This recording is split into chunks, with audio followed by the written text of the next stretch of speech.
This is a video of a 20-year-old college lacrosse player with a pincer type impingement and a labral tear.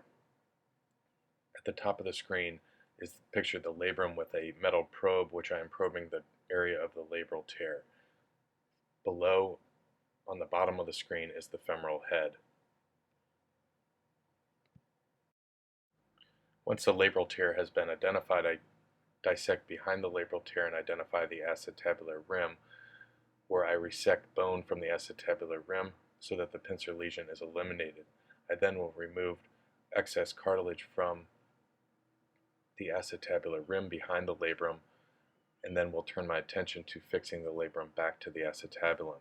I do this by passing sutures through the labrum and then passing these sutures through plastic anchors, which are then carefully malleted into the acetabular rim in order to affix the labrum back to the acetabular rim.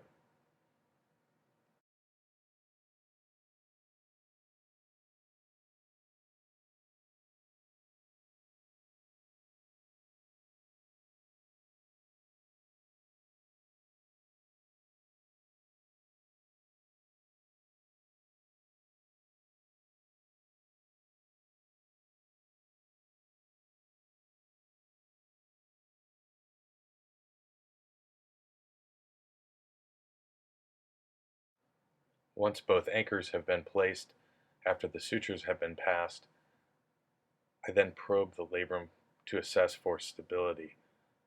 The labrum is now stably affixed to the acetabular rim, and the rim has been trimmed so that there is no further impingement.